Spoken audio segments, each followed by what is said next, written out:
Now, communications is not just meant for sales. Communication also meant for in between your team member, in between your peers, in between your family member as well. What is lead? L stand for learn your audience. You need to understand your audience before you even start any conversations. How are we able to identify the audience? There are many ways. Now, Okay, so generally 4 colors. Red color means what?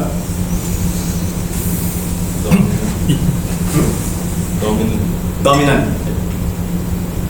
Extremely determined. So in a nutshell, they are very driven people.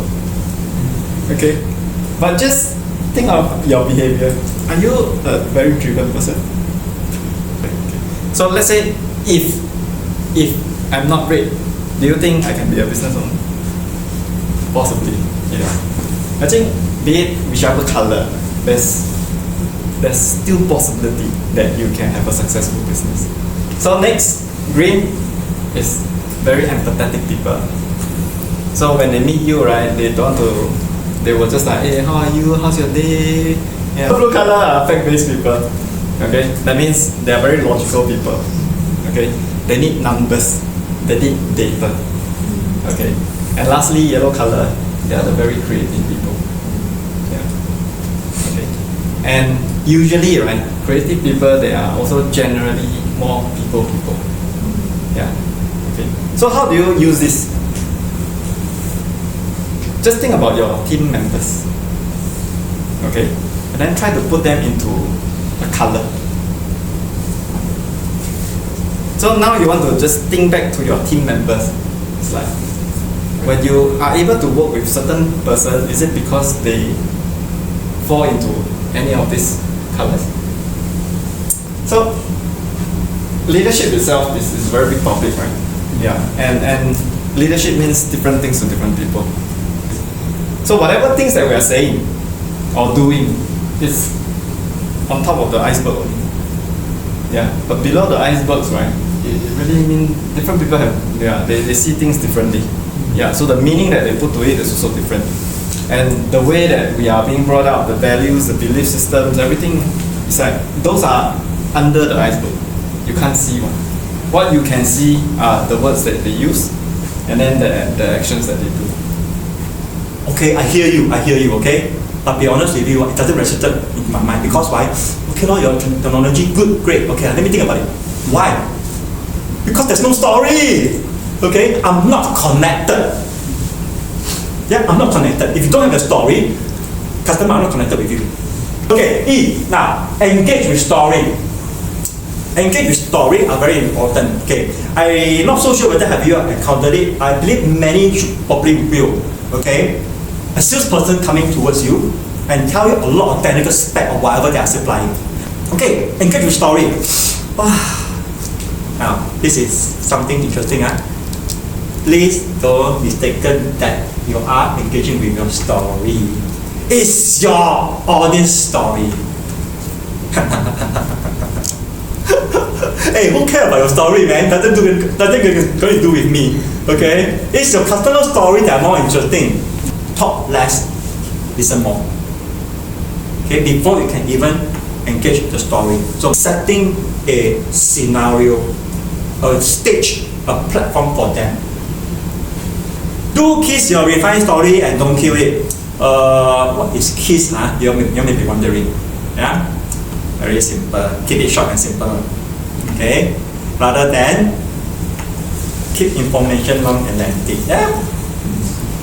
Okay, now there's a reason why we need to keep it short and simple. Do you ever wonder how much energy our brain need to use when we are trying to absorb information? And our brain only take up 2% of our body weight.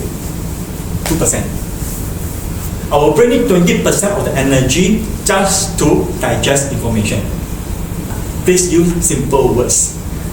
Don't use industrial lingo. Then we take your customer pain point. If your pitch, a 12-year-old kids can understand, you pass. The word actually summarize listening very well. Yeah. Okay. What it means is that there are different components. if you truly are listening, you need to use your eyes, you need to use your mind, you need to use your ears, you need to use your heart, and you need to give undivided attention. Next, anchor with meaning. Now, very important factor, which is that a lot of time when people speak, we won't understand one single thing because it don't have meaning. We just don't understand what is the meaning for us as a customer that we must buy from you. So put yourself in the person's shoes. Highlight the value of the service and product you can provide. Okay, what does it mean to customers? Okay, how are you able to solve the pain point with your product and service? You need to highlight the meaning. You need determine, you need empathy, you need fact-based. Okay, a mix of this in order to emphasize what is your strength on it. You need to determine and you need to give people confidence in order to present it at this stage. Who can provide the support and solution? The changes of your service and product which can make a difference to your audience. By engaging you or getting your product, does it make any changes? If it doesn't make any changes, then why should I engage your service or your product? Okay, there must be a certain changes that you can make to their life or their situation. Drive actions. This is something that I always see a lot of sales people don't do one. After they come to my office, so many things, Then, okay, good. Hey, thanks for sharing. Okay. Let me consider, Okay, they just walk away. You know why? Because they never ask me to put action after they are sharing. So they don't drive action. So that means what? If you don't ask, you won't get. You worry that people will say no to you. And how to drive action? Now, very easily, first thing first, I mentioned, you need empathetic, you need the fact base to do this. Let's do it together. Highlight the importance of the solution. Be determined. Now, it is important to you if you find a way. If not, you'll find an excuse.